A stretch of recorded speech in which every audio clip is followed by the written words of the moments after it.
The following is a production of Dirty Mo Media. All right, everybody. Welcome back to another episode of the Teardown. My name is Jeff Gluck, along with my co-worker Jordan Bianchi. We are motorsports writers for The Athletic, but actually we have a little bit of a change here, don't we, Jordan? We are not. Do. Yes, this. We got a new home. We have a new home. We have moved this podcast over to Dirty Mo Media. If you somehow missed that, at least you probably noticed that the logo or the art for the podcast is different now. There's no more Heat Ear Down logo. So for our original listeners who didn't like that logo, we have a new one now. We're over here on Dirty Modio. Okay, just Yeah. one tip. Yeah. Yes. Let's make sure we get the name of our new company right. Why? Why is that necessary? I just think it's important to show a little bit of respect. That's all. Okay. Well, why are we here? Why have we moved over? We have a partnership, I think would be fair to say. The Athletic and Dirty Mo Media have come together, and Dirty Mo is bringing over the podcast to be distributed on their platforms. We are now part of the family. We're part of the team. It's a great thing for everybody. We've gotten a lot of questions about it, and I think we're going to kind of answer a few of those questions or kind of go over everything. I think it is really important to say, and I think you're probably going to say too, if you love this show the way it is, if you love when it's released, the content in the show and the format and everything, that is not changing. You're still going to get this show. This show is going to be recorded immediately after the race on Sundays. It will come out later Sunday night, so if you listen to it first thing Monday morning, it will be there for you. And the same, can we call us lovable? Is it okay to call us lovable? Are we lovable? I mean, one of us might be. Oh, thank you. That's very sweet of you. I appreciate that. So your lovable co-host and your other curmudgeon co-host will still be the same. The format's not going to change. It's really the show that you've grown to love, and we appreciate you for that. Is still going to be here. It's in its same form. Yeah, I mean, one thing is if you guys watch us on YouTube, we're going to take that off my small little channel and put it onto Dirty Mo's channel, which has a lot more people watching, so that will be helpful, hopefully. But yeah, no, we're still going to do, as Jordan said, same thing. That's what they brought us on for. So if you like the post-race podcast, that's what it will be. And we will keep doing that. But today's episode, Jordan, is one of our most popular from last year, the concept anyway. I don't know if we can make this one popular too, but people really liked last year when we went through, before the season started, and went team by team to do a preview of the season. So that's what we're going to do again. We're going to go in order of like the team owner points. So, Hendrick, although they had second and third in owner points, they also had P10 in owner points we'll get to. That was Chase Elliott, even though he didn't make the playoffs. So we'll be talking about from the owner points perspective of this, but that's the order we'll go in. And so we might as well kick it off with the champs. For the second straight year, the champs going first on this podcast, Team Penske. I would not have thought, Team Penske is going to win the first two championships of the next-gen era, but that's what they have done with two different drivers here. Ryan Blaney, P1 in owner's points. Joey Logano, the defending champ, drops off to P12. Austin Cindric was P24. But what is the outlook for this year coming up? It's a good question, and I think for Ryan Blaney, you would think that this last year was going to be a launching pad. We talked a lot about the new Ryan Blaney and how he seemed like he was a different driver, had more confidence, was executing better in late race situations, winning at Martinsville, finishing second at Phoenix in the manner he did it. You would think that this is going to be a season where he's going to follow up. And that doesn't mean it's going to be a championship season. I don't think in this format it's really hard to predict that. But I think that means is him winning multiple races this year is really important. And I say that because only twice in his career, he's been a full-time driver since 2016, has he won multiple races. And this year you have to go out, you got to kind of follow it up. You got to win 3-4 races again, and you got to make yourself another deep playoff run. And I think that would be a successful year for Ryan Blaney. Well, it's interesting when you look back because you say, oh, wow, Ryan Blaney, the champion. He must have had a career year. Actually, no. No. Like, statistics-wise, he had 8 top 5s last year. The previous 4 years before that, he had at least 3 more top 5s. In one of the years, he had the same amount of wins, and he had 2 more top 10s. It's just that he happened to get hot at the time you're supposed to get hot. He won the championship. Is he going to be able to do that again? Listen, this entire episode, Jordan, is going to be a recurring theme, which is going to be probably annoying, but Ford and Toyota are getting new cars, and we don't know what that's going to do. That is going to be the question mark for everything, because it not only affects the Ford teams and the Toyota teams, obviously. Are they going to get faster? But Chevrolet, who doesn't have a new car, is that going to make them look like they've had a drop off in speed? Yes, they're still working with what they've had, so they can sort of hone that. But are the Fords, is that Ford car with the sharp body, is that suddenly going to make them really good on, intermediates or whatever? I don't know. Or is Toyota's car, which they're very optimistic about, is that going to make them suddenly the team to beat? Nobody can, oh my gosh, Toyota has this new car, it's over. That kind of thing. I don't know. But anything we're talking about here going into the season sort of depends on that, because the manufacturers as a whole are going to rise and fall together in a way, at least early in the season, I would think. No? I would agree with that, and I think it's going to vary by track, right? For a long time, and we talked about it a lot last year, Fords are so good on the super speedways, Daytona, Talladega, Atlanta. And it was like, despite all of their issues last year on most other kind of tracks, when we went to a super speedway, well, you got to look at a Ford driver. They're going to be in the mix. And we talked about it when Joey Logano won at Atlanta last year. They may not get a lot of opportunities to win races elsewhere because their cars aren't really the best. So we don't know that's going to evolve. Ford may no longer be dominant on super speedways. They may be great on intermediate tracks. There's just this giant question mark of who's going to be good where, and do they have it right? I mean, a lot of what we know, they've got a little bit of track time, not a lot. A lot of what we know now is about kind of simulations and stuff. But when rubber meets pavement, that could change. And it's going to be interesting to see how this evolves through the course of the year. We have seen it where maybe, the old manufacturer, in this case Chevrolet, is much better at the beginning of the year because everyone else is playing catch up. And we have seen it before where new cars have come in and they've hit on it right away. And then it's like, whoa, okay. And so we just don't know. And that's the really hard thing about this.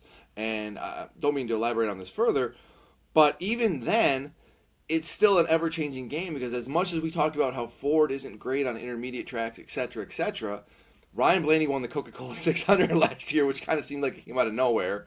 The year before that, Joey Logano's path to the championship was kind of set on intermediate racetracks. So it's just really hard to project how things are going to evolve.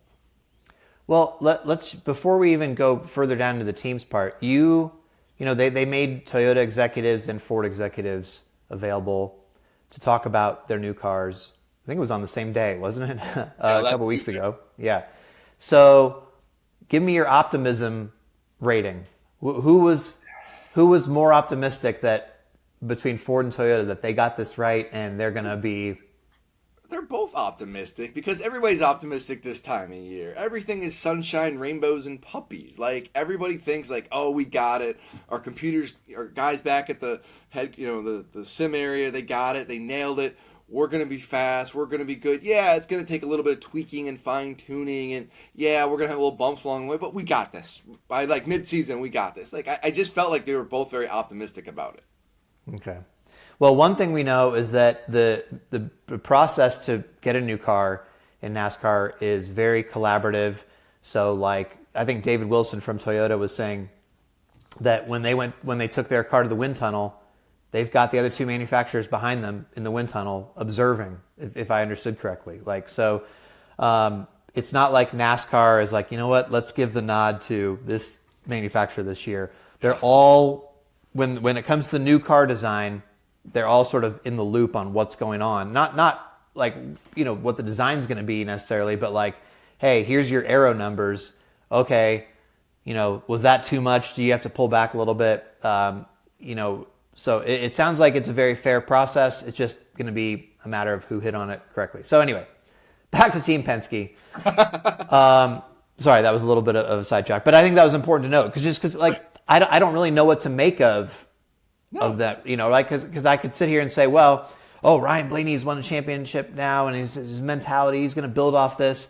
But like Joey Logano, just the year before, he had the same car as the champion, and he ends up finishing 12th in points. They just didn't have it all year. So I don't know, but I think that at least with Team Penske now having the last two champions, you feel pretty good that one of your two guys is going to try to find something there. Cindric, obviously, again, that was a bad sophomore slump, but I think he'll be able to shake that off and get better because I think he's a talented driver. So I think Austin in a good situation can get the job done, and I think he and Brian Wilson reuniting is going to be a good thing for them.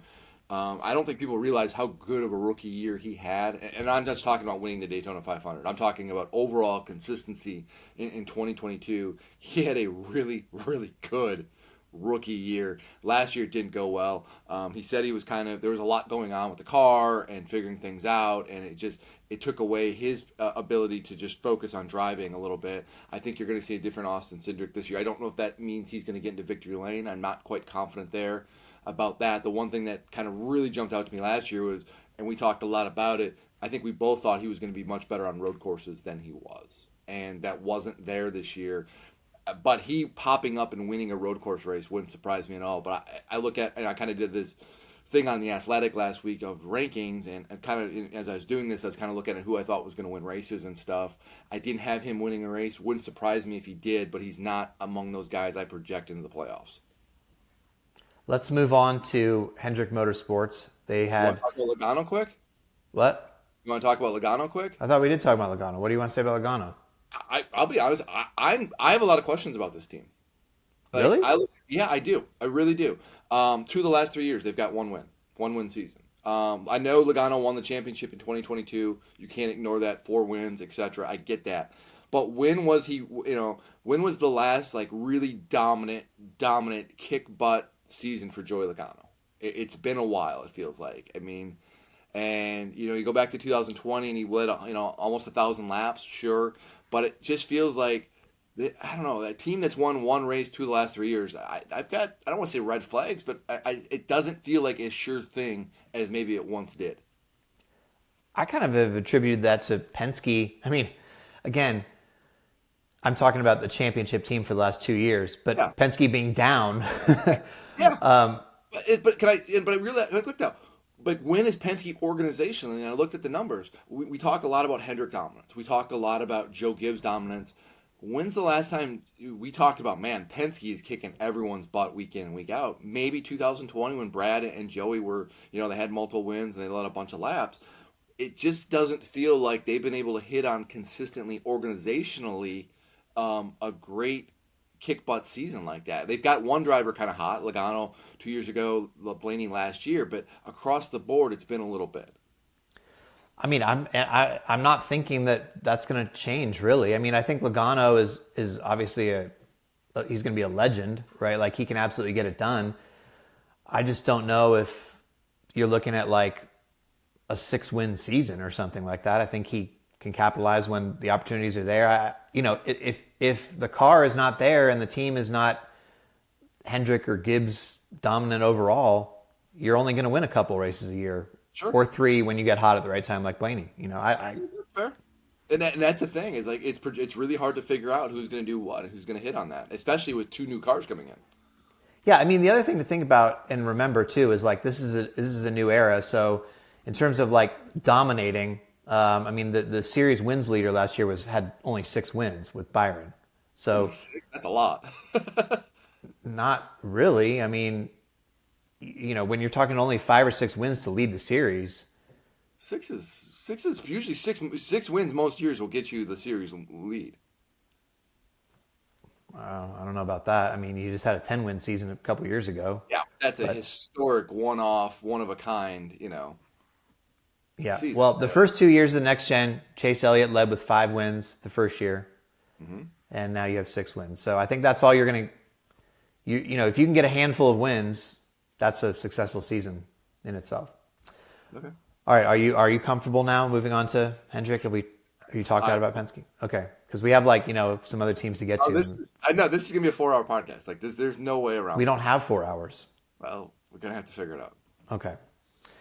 All right, Hendrick Motorsports.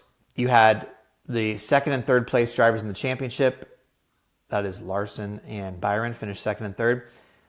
Again, Chase Elliott and friends collectively finished 10th in owner points, made the playoffs, and made it a good run at it, had a shot at making the Final Four, really. And then Alex Bowman and friends collectively were P20. So obviously disappointing there. So what is the outlook here? So, it sounded like when Chad Knaus has sort of talked about this a couple times, at least that I've heard, it seems like they're a little bit like, I don't know, with us not having a new car, that could set us back. However, it's Hendrick, and you feel like they're going to figure it out. And it's like, also, they already are very comfortable with, the package that they've had, or, whatever they've been doing, right? Like, it got them 2 great seasons last year with Larson and Byron. And at the end of the season, Chase Elliott was really optimistic pre-Phoenix race, talking about how they were in a better spot leaving this season than they were the season before. Like, he felt like they were closer to figuring things out and hitting on things. So, the Bowman factor, I don't know what to make of that. We don't know whether he's going to be able to regain his form, so to speak. It wasn't a great year with, his back injury. And then with Blake Harris coming over, crew chief change kind of thing. I don't know. We haven't seen it yet. But still Hendrick, he's won races. It's worth noting, last year when we did our NASCAR 75 list on The Athletic, the top 75 drivers of all time, Alex Bowman was voted into the top 75. William Byron was not, because at the time, Bowman had 7 career wins. Byron was like, this guy has 4 career wins. He doesn't do very much. So can Byron continue his breakout? I think so. Larson is going to be Larson. Elliott will probably be better. Bowman can get up there. So I feel like it's going to be actually potentially more wins for Hendrick this year, and they led the series in wins last year. Yeah, I mean, I think with Kyle Larson and William Byron, I'm going to kind of lump them together. I think they're each going to have 3 or more wins. They're going to be among the lap leaders. They're going to they're going to do all of the big things that we expect from them. I think one of those two is got a very good chance to win the regular season championship. I think one of those two has a very good chance to win the championship. I did a preseason rankings again on The Athletic. I had Larson number 1, I had Byron number 2, and I think that's great. The only little question I had with William Byron, and we've seen this from a lot of drivers, is they have that one great giant year, and then they don't always follow it up because it's really hard for a lot of reasons. We've seen Casey Kane do it. We've seen some other drivers do it. Kyle Larson's been part of that too. He had that big, finally won races, and then the next year goes winless. I'm not saying that's going to happen with William Byron, but it's just kind of something to watch. Is how do you follow up the success? It's not going to come easy. But the thing is, as great a year as they had last year, they could have been even better. We've talked about that. They left some wins on the table. But I do think the 5 and the 24 teams are going to be great this year.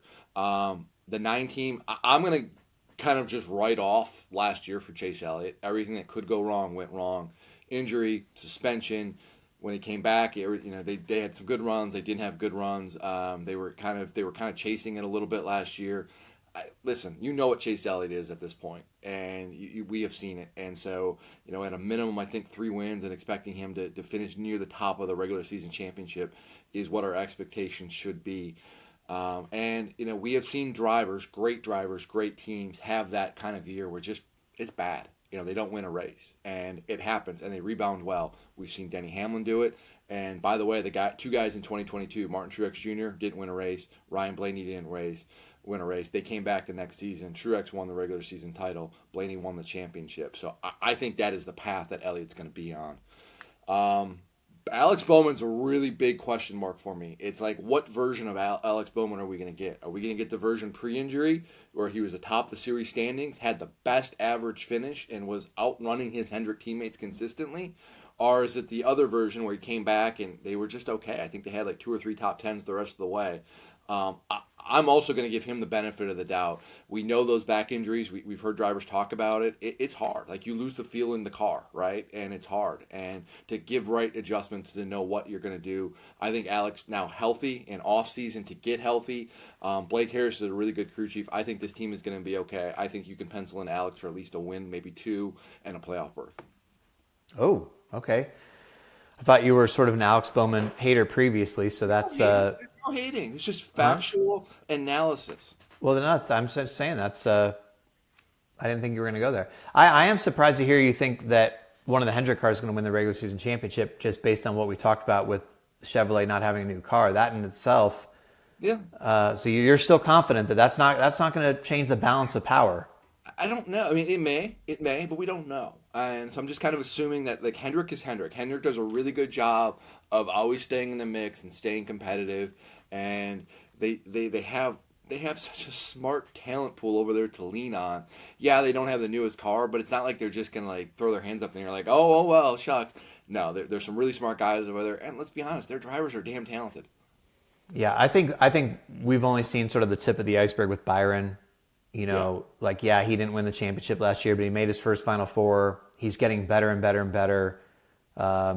He's still young. I mean, he's definitely going to win multiple titles, and it'll be interesting to see how good he actually gets because, I mean, he could really go far. And I know you say, I said that about Logano, which is true, but one thing I did, like when I went through this, there's legitimately a dozen or so drivers you could look at and say, I could see them winning the championship. No. Yes, there is. A dozen? A dozen. You got three. Okay, let me just do this really quick. Okay. Blaney, Logano, that's 2. Okay. Larson, Byron, Chase, that's 5, right? Okay. I would throw Bell, Hamlin, Truex, right? That's another 3. Okay. Would you put Reddick in that mix? I think you have to. I mean, I did pick him, I think, in one something I wrote. I mean, he's on the list. He's towards the bottom, but he's still probably on the list. What about anybody from RFK? You look at how great they ran consistently last year. What about Chris? I mean, it's kind of a stretch, but I guess if Ford hits on it and they continue their upper trajectory, I mean. So both of those guys probably deserve a spot. Like, but it is Chastain, it would be 10. Chastain. Then do you talk about Kyle Busch? I mean, I think you have to. The guy had I don't see RCR winning a championship, but I mean, why not? Like, I mean, all right. Well, your point is we're already close to 12, so you're right. Yeah. Okay, I shouldn't have jumped on you for that. You're okay. All right, so maybe all right. I mean, this is a wacky look. Last year, if you had said, "Oh, Ryan Blaney, can he win a championship? Is he one of the guys?" I would have been like, I don't know about that, But well, it's new car. It's the next gen car. It's the uncertainty of the changed parts and pieces with the Ford and Toyota cars, and it's also a playoff format, which is wonky and can be unpredictable and can reward guys who get. So it's just all of these factors come together, and all of a sudden you're like, yeah, I could see a dozen different guys winning the championship this year. All right. Anything else you want to say about Hendrick? I mean, it's pretty much, to me, like it's the Larson and Byron leading the way. Chase has got to pick it back up, and then we'll see what happens with Bowman. So I think that's the outlook, really. There you go. Joe Gibbs Racing. This is an interesting one this year. They had Bell made the championship for. Obviously, Denny was looking like a championship contender right up until he wasn't. When, by the way, sidetrack here. Side note. As we're recording this, the new Netflix series Full Speed has debuted today. My review is up on The Athletic right now, but I do want to say this. First of all, Denny is like the star of the show in many ways. He's like the protagonist of the series.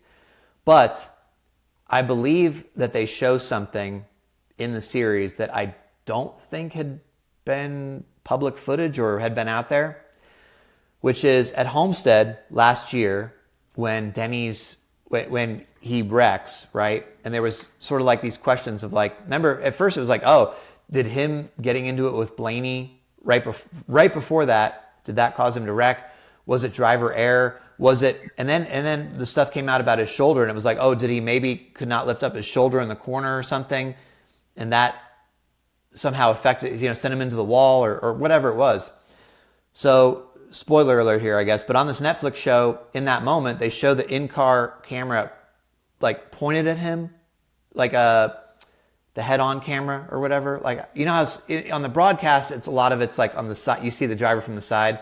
This was like a mounted camera looking toward the driver. Anyway, nothing happens. Like he's on the wheel like this, and then you just hear the steering or whatever breaks, and he goes into the wall. So it was truly like a fluke thing. It was what they said it was, which was like a little Exactly. Yeah. Yeah. But up until that moment at Homestead, you're like, Denny Hamlin is maybe going to win this championship. It just feels like that. Ultimately, he doesn't get it done. Finishes P5.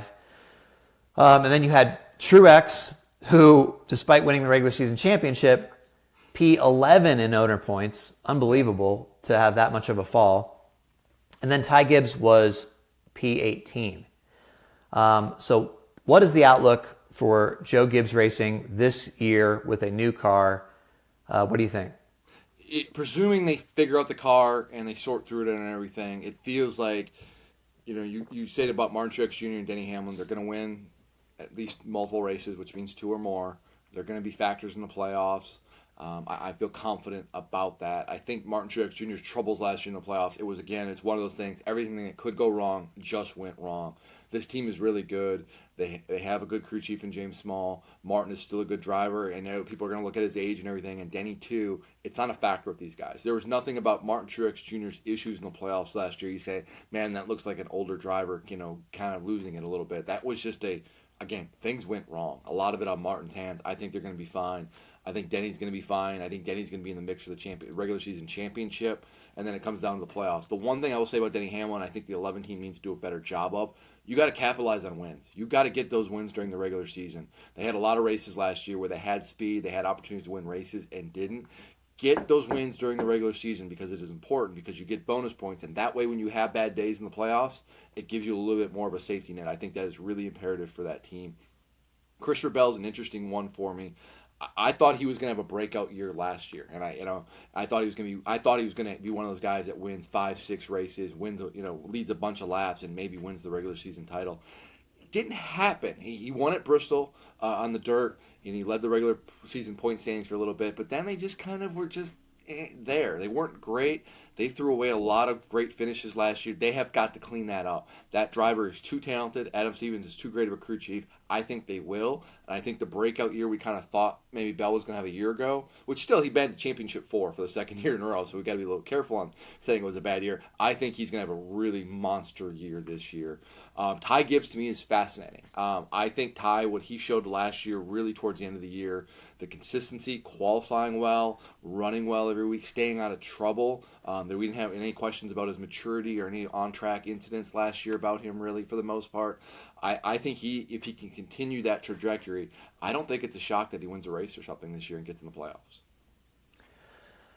I mean, I'm expecting him to win a race this year. Yeah, I'm trying to couch it a little bit just because it's, we've seen this before from first-year drivers who have great rookie years, and then the next year, like Chase Elliott's a perfect example of that, right? And Kyle Larson's another one where you're like, oh man, that guy's going to win, and it's a lot harder than we think it is sometimes. And do I think he's going to win? Probably, but I also look at recent history and know that these things don't always go the way we seem. I think Ty Gibbs. I'm picking Ty Gibbs to win a race and make the playoffs. I would too. All 4 JGR cars should be in. I think Bell, as you said, is going to get even better. I'm toying with picking him for the regular season championship. Denny I think is still going to be Denny. Maybe this is his last year before he drops off a cliff. Age-wise, which is weird because I'm the same age as Hamlin and Truex, right? I know. So it's weird for me to say these guys are getting old because, I don't know. It's just, it doesn't, well, but I don't feel like, I'm not a high performance athlete, but I don't feel any different waking up in the morning or something than I did a couple years ago. So I don't know what it is that makes people drop off in their mid 40s as a race car driver, but I still think they'll be performing at a high level and their cars will be good. I am a little bit concerned about just how bad Truex ended the season, a complete loss of momentum. Sure, you're waiting to start over, but it's not as easy as saying, all right, we'll just completely forget that. Because I tell you what, if the season starts out how the playoffs were going, then you start to get it in your head and you're like, oh man, we are really in big trouble here. This is just our team. What's going on with our team? Truex, maybe more than anybody, has to have a great start. Go ahead. I was gonna follow up on that, and that is a great point. I would actually say the 9 and the 19 both have to come out of the gate and run well. and be in the mix for the winning, finish well every week. Because if neither of those guys do, all that's going to happen is the spotlight's going to intensify, the pressure's going to be there, and us media folks are going to be asking questions. What's wrong? Why aren't you winning? And let's be very honest. Let's be very frank. If they struggle, one of those teams struggle out of the gates, then what is the next natural question? Does there need to be changes within this team?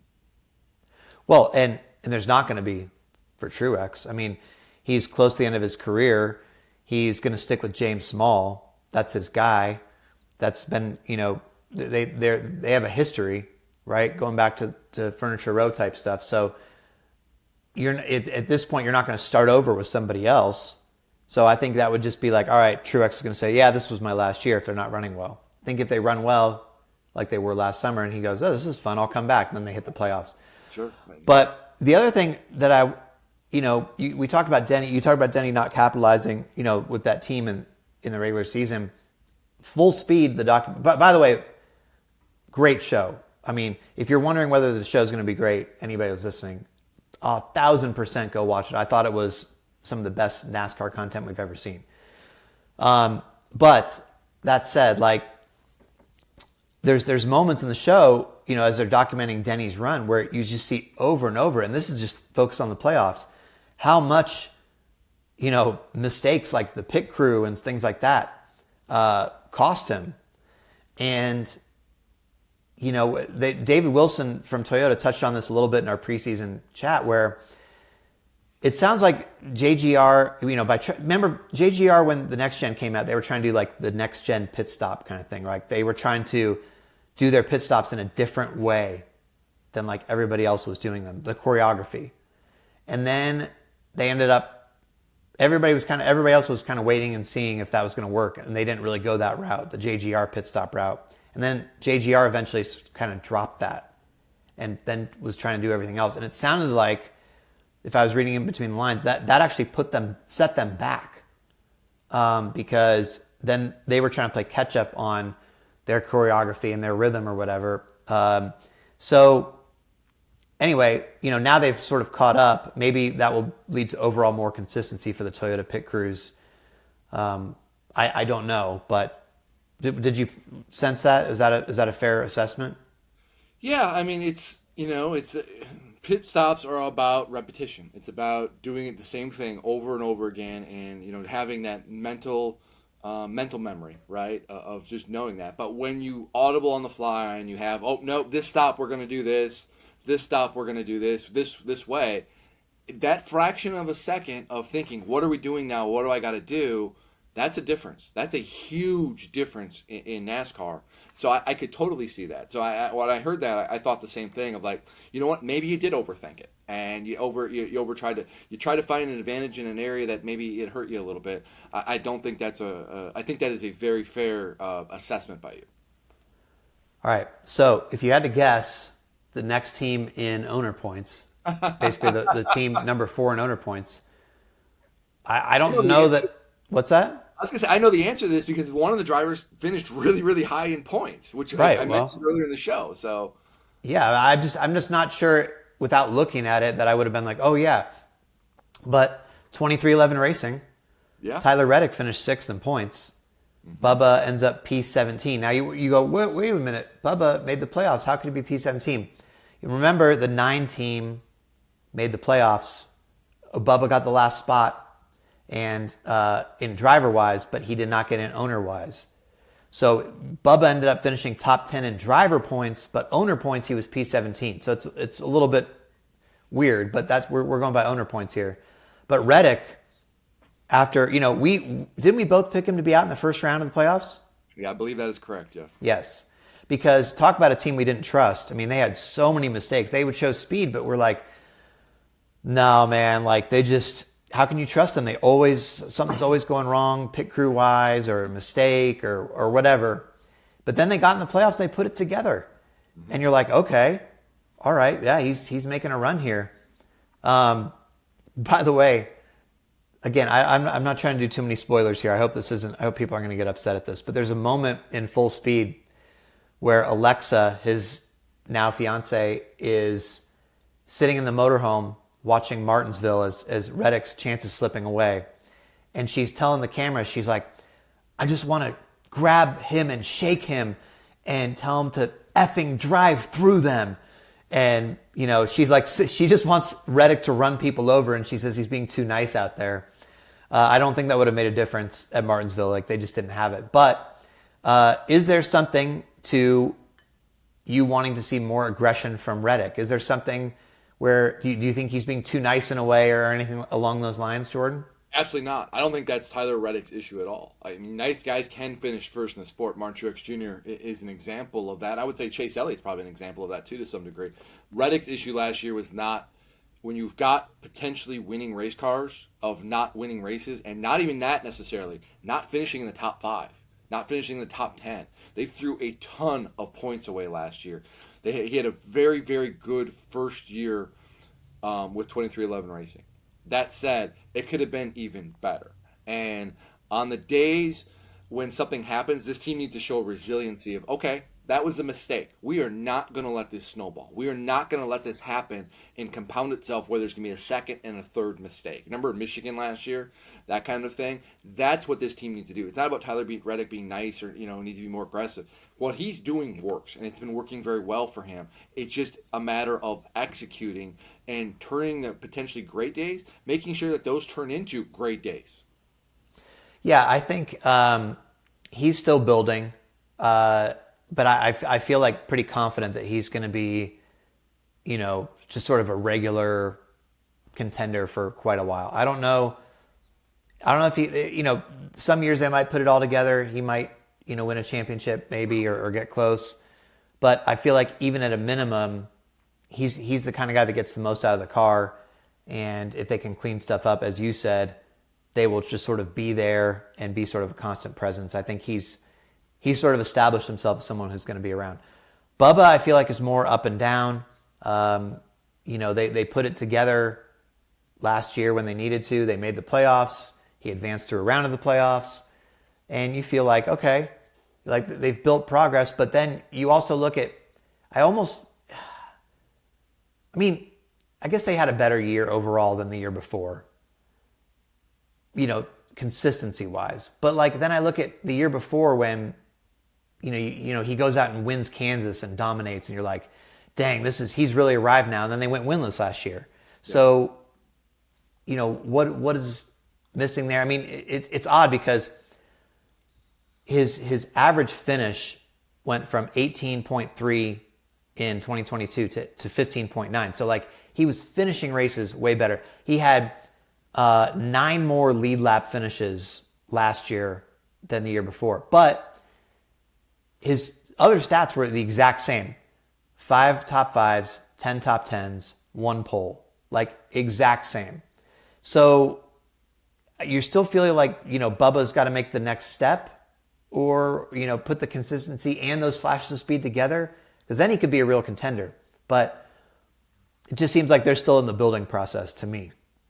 To me, it comes down to getting better as the race goes along. A lot of times with the 23 team, they would start out a race really strong.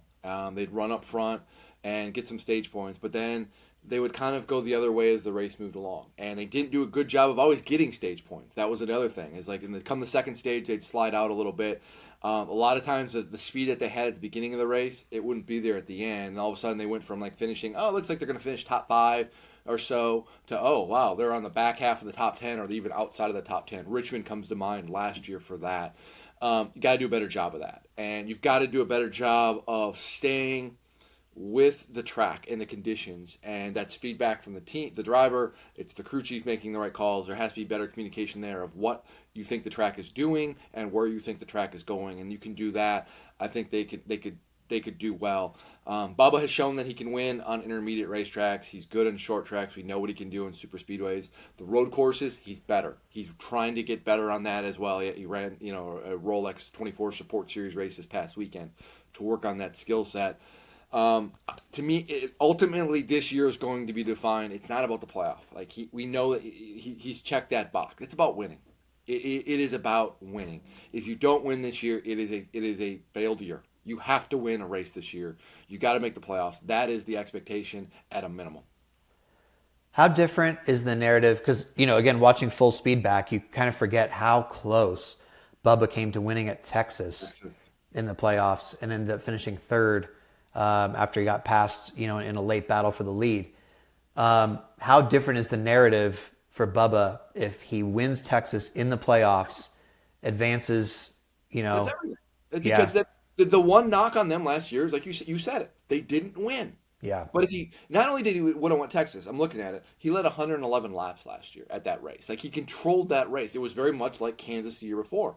So you go into a playoff race, you win, you dominate, you win, and you lock yourself into the next round. Like, that's everything. Like that's the thing, and that's where he has to be. For lack of a better term, you've got to kind of raise your clutchness a little bit, right? Like, when those moments arrive and you've got an opportunity to win, you got to figure out a way to do it. You got to rise to the occasion. But it's tough with him because I feel like he is, he really thinks about the pressure a lot and can kind of get consumed at times by the pressure. So it's like you don't want to. It's like, yeah, you got to raise in those moments, but you don't want to do it to the point where you work yourself up into like. Too much. It's too much. Like you have to still be able to perform, And there's different ways to handle it, and you've got to find out a way what works best for you. But that is part of this, though, and that's part of big league sports. Is when those moments come, you have to figure out a way to channel it and to execute when the spotlight's on. I think one thing that I've heard consistently over the years, as sort of a side note here, is like I just feel like the high performing athletes, when you're talking about were you nervous, right? They never say they were nervous because what they were doing is executing what they already know, what they've already practiced. So it's not, the moment is not overwhelming them. Like this recently sort of happened, they were talking to Jared Goff, the Lions quarterback, in the playoffs, right? When he had won that big game in Detroit in front of those frenzied fans. And he was saying he felt like the most comfortable and calm that he had ever felt in game, despite all this, Detroit was like putting, we want you, they're chanting his name, all this stuff. And that he calmed down. Like, I think to perform at the highest level in some ways, you sort of have to have that state of calmness. Like when you talked to Byron last year, the times that Byron was not performing as well as when he was getting almost rattled. Like at Martinsville, with the heat getting to him, he was getting sort of frustrated and frazzled. It seems like if you can go out and you have enough confidence in your ability to perform at a high level, and you can just go do what you need to do and not let the circumstances affect you, which again is easier said than done. But that seems to be like what the high performing athletes consistently talk about that I hear in interviews. So the more you can do that and just let your sort of instincts and your preparation take over and just say, hey, look, I know what I'm doing. I'm not rattled by this moment. And this just doesn't apply to Bubba, but everybody. Like that seems to be where success comes from in a lot of ways. It's just something I feel like I've heard a lot. Yeah. RFK Racing. This team, Jordan, we do preseason picks on The Athletic, and we do superlatives. And 2 years ago, this is going to be great advertisement for The Athletic. Yeah, people will really want to subscribe after this. Boy, this expert analysis here. 2 years ago, I said that the biggest disappointment would be Trackhouse. They then promptly went out and had both their drivers win races and make the playoffs, and Ross Chastain made it all the way to the Final Four and came famously 235 feet away from winning the championship. So I said, okay, well, I'm not going to pick them again. Who should I pick as my biggest disappointment last year? I know. It'll be RFK Racing. Wow. Great move. They both made the playoffs. Chris Buescher had a career year, was constantly winning, it seemed like at one point. And they finished P7 and P8 in the points. So I have no idea who I'm going to pick for biggest disappointment aside from myself this year. But yeah, go ahead. Pro tip, all those NASCAR teams out there listening to this, you want to guarantee, I've got it for you. Here's what I'm offering you. You want to guarantee yourself a successful 2024 season. Here's what you do. Send Jeff Gluck some gifts and say, Jeff, pick us. Please pick us to be the disappointing team of the year. Because you know if Jeff picks you as the disappointing team of the year, you're going to have a great year. I mean, what kind of gifts are we talking about here? We're not allowed to accept gifts. What would it take? I mean, diapers. Diapers? No, my kids are good now. Okay, well, never mind that. My 2-year-old just potty trained herself, so that's great. No, okay. You don't want to hear about this? I could tell you all the great off season we've had. Sounds awful. None of it. Anyway, no, it's wonderful. Decide whatever gifts you want. I'm just saying, if there's a NASCAR team out there and you want to have yourself you want to guarantee you have a great season, have Jeff pick you to be the disappointing team because the track record speaks for itself. Okay, well, thanks for the vote of confidence. Anyway, yeah. So like the one thing is though, like Keselowski still hasn't won since he was with Penske. We're still waiting on that big Keselowski win. It just seems like Buescher is half a step ahead of his teammate in that regard. He's closing it out. You know, even when they run similarly, it seems like Buescher is the one finishing a little bit ahead more often. But it does feel like they're continuing on the right path. Like they're continuing to rise. I would be surprised if they took a step back this year. Would you not? You think they're going to take? Oh, they're your biggest disappointment. No, I'm going to say two conflicting different things here, and I understand this. One, I think Chris is a dark horse candidate to win the championship. Like I don't I think I think he's incredibly underrated. It doesn't matter the style track. It's a Richmond, a Bristol, a Michigan, a road course, a super speedway. This guy can win, and he just goes out and does it. And he does well at the end of races because he gets better as the race goes along. How often do we talk about the 17 team as them going out and like from the drop of the green flag kicking everybody's butt? It doesn't happen usually. Usually they get better as the race goes along, and then he cycles into the lead, and then he doesn't let it go. This team just impresses me a lot, and I think Chris could win the championship this year. That said, the other side of that is it's a body of work over years, and the reality is when has RFK put together back-to-back great years? Now, I understand this is a different regime. Brad Keselowski's in there. They've made a lot of great changes, so maybe we kind of got to ignore the past. But when is the last time Roush, RFK, whatever you want to call them, has had back-to-back great years? That is my hesitation. And you also throw in the fact that Ford has got a new car this year. We don't know. Do I think they're going to take a step back? I don't. I think you've got two really good drivers there. You've got a lot of talented people in that organization. But I could make a very good case of why I could see that happening. I mean, it's certainly possible, right? Because like you look at like Chris Buescher alone, for instance, right? His year was so far different than his other years statistically. Like he has 19 career top fives, and 9 of them came last year. So and this is not somebody he's not that young. I mean, he's been around since 2016 running full time. So everything sort of came together all at once for him. I mean, his average running position is more than 5 spots better than any other year he had. I do think that they're on the right path, though, and they're going to continue to build. Mm-hmm. Maybe it could be a small drop-off. I guess you've sort of talked me into it now that I look at this. But I just feel like they're going in the right direction. They're making the right moves. And, you know, if this new car for Ford works out, again, which is a big if, that thing looks very different than any other car we've seen in a long time. Sharp, like literally sharp edges, kind of. Yeah. But, you know, it's a lot of it depends on that. But I certainly think they can move in the right direction. And Keselowski, you know, look, he's not getting any younger, and he's got a ton on his plate. I wonder, you know, he's now he's about to turn 40, coming up in a couple weeks, less than a couple weeks. He's about to turn 40.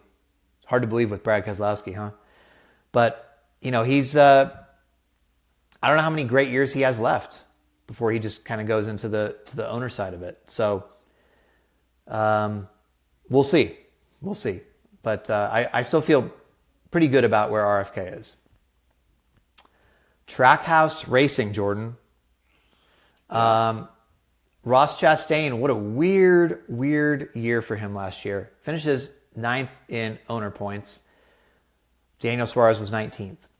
But they also won another race with Shane Van Gisbergen, Chicago, of course, who will now run a partial schedule for them. But Chastain, up until Darlington, right, last year, we famously, he looked like he was going to be in the mix once again every week and just picked up where he left off. And he's, making people mad, and he's running up front, and he's leading laps, and, he's getting into controversy. And yeah, he throws some races away, but he's going to be fast. And then the Darlington thing happens. Rick Hendrick makes his comments. Justin Marks makes his comments. Chastain falls off a cliff. He has that one great race at Nashville where he wins in Trackhouse's hometown. And, makes the playoffs, but doesn't have a, spectacular run or anything. And then sort of comes up and, at the end dominates Phoenix, wins Phoenix. The champion, Ryan Blaney, can't pass him, irritates the crap out of Ryan Blaney in the championship race. And you feel good about where he left off. Now he's, got the Busch sponsorship coming over from Harvick, and maybe this could be a great year for Chastain, but I don't know what to make of him. Then Suarez, we've talked over and over on our podcast here, if you're listening before. I mean, he's on the hot seat. He's got to pick it up. It feels like they have too many people in the pipeline now. Zane Smith technically running, for Spire, but in partnership with Trackhouse this year. Van Gisbergen, you don't know how long, they're going to want to develop him before he gets the Cup, but Suarez has to show more. He's got a new crew chief now. So what's your outlook here for Trackhouse? I think Chastain showed in winning at Nashville and Phoenix last year that, one, if you give him fast cars, he knows how to win, and two, he knows how to win without incident, without being in the center of drama. That's a big thing. You look at his year last year, he had 12 weeks where he was second or better in the point standings during the regular season. I think 6 of those he actually led the point standings. This is a guy who knows how to get the job done. The question is, can Trackhouse continue to do this with everything going on? They are a team that's doing some things right now. They're adding on, not just in NASCAR, but outside. MotoGP, they just had a team. Crazy. And then, also, again, go back to they're bringing in a new Chevy car, that kind of thing. But Chastain, I think, kind of evolved a little bit last year. And if you give him good race cars, he knows what to do with them. He has got, I would like to think that he learned from everything that last year, and that he knows now that, hey, listen, when I've got fast race cars, I need to finish races. I need to stop throwing away these great finishes. And that was, he stopped doing that. I think, he's won 2 races each year he's been with Trackhouse. I think that's a fair, let's just pencil him in for 2 wins and another playoff run. If Trackhouse continues to give him fast race cars, I think he could be a guy that is a threat in the playoffs. Absolutely. That's to me, there's not a lot of questions about that team. They are what they are at this point, and I think they can get better, and I think they will. Daniel Suarez, to me, is the guy who's got a lot of questions about him. You make a list of the guys under the most pressure this year, he's probably number 1 on that list. I think he's racing for his job this year. I frankly do. I think that if he doesn't do well, he doesn't make the playoffs, he doesn't win a race, and he does this while his teammate Ross Chastain is winning races and is again making the playoffs. Like, how do you justify that for Trackhouse? We've got driver A and driver B, and driver B is not doing well. That's a big thing for me. And I look at what they have in their pipeline. They're going to have to either do one of 2 things here. They're either going to have to clear space out, or they're going to have to add. And we know charters are expensive right now, and I don't know if they're in the position to really add. They want to, and they probably will, but it's not just adding like one car. If they want to keep Suarez and SVG and bring Zane Smith over, we're talking multiple additions. That's a lot of money. That's not cheap. That's not easy to do. I think Suarez is under intense pressure to perform this year. I mean, you've got to figure, assuming the new charter agreement gets worked out and extended, which there might be some delays, but it probably will. I mean, it would be pretty much a shock if that somehow negotiations fell through. But let's say that gets extended and then you want to go buy a charter. I mean, you're looking at least $40 million, right? Probably closer to 50 at this point. So yes, that's a lot of money. I don't know. I mean, that's expansion is going to be tough. There might be some people selling. You don't know what's going to happen with Stuart Haas, but yeah, I mean, it's I wouldn't want to risk. I wouldn't want to say, well, my team will just expand. Yeah. So give them a reason to want to get rid of you. Is my point. Like, you go out there and win races, and at the end of the day, one of two things are going to happen. They're going to realize, well, this guy's we need to keep. This is the franchise guy we thought he was, and we want to keep him. Or another organization out there is going to say, that's the guy that we want. So give them every reason to keep you. Yeah, I agree. Well, how do you think SVG is going to do in his limited cup starts, full Xfinity?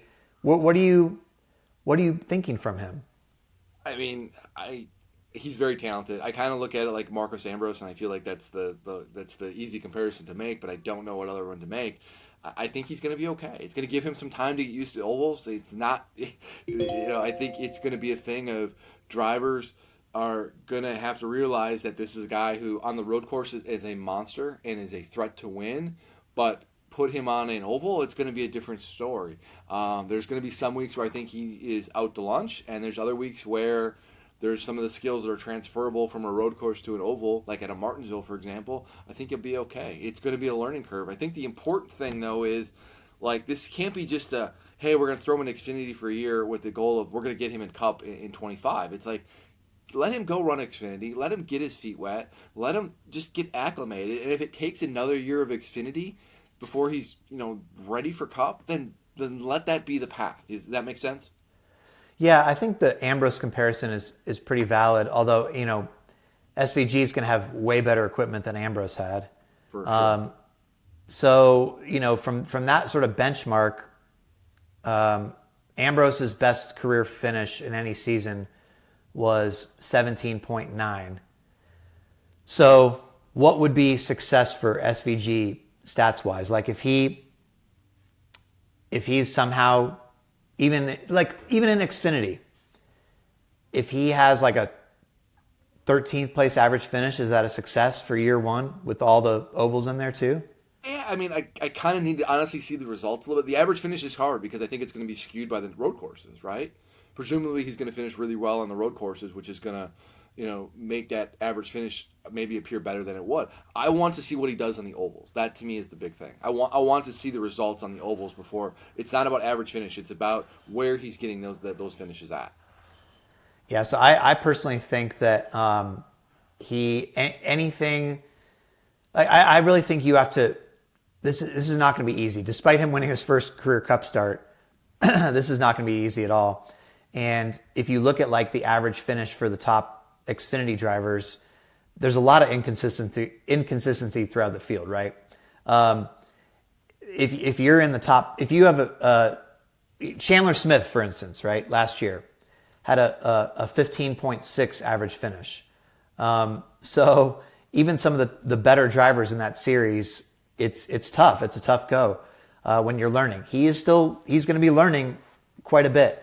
So if he can, if he's running top 15 consistently and gets some top 10s on ovals, I think that's phenomenal for somebody with very, very little experience. Remember, he has so little experience on ovals that NASCAR is making him run the ARCA race before he can even run the Xfinity race at Daytona in the same day, despite him already having won a Cup race. But it's also Daytona drafting. Like, I kind of understand it to some degree. Come on, dude. This guy is a Supercars champion. He's won a Cup race, and you're going to make him run the Xfinity race or the ARCA race in case what? What could happen? He gets in a wreck on lap one, or he causes a wreck, so you're going to pull him out of the Xfinity race and say you're not approved to run? Do I think NASCAR is going to pull him out? No.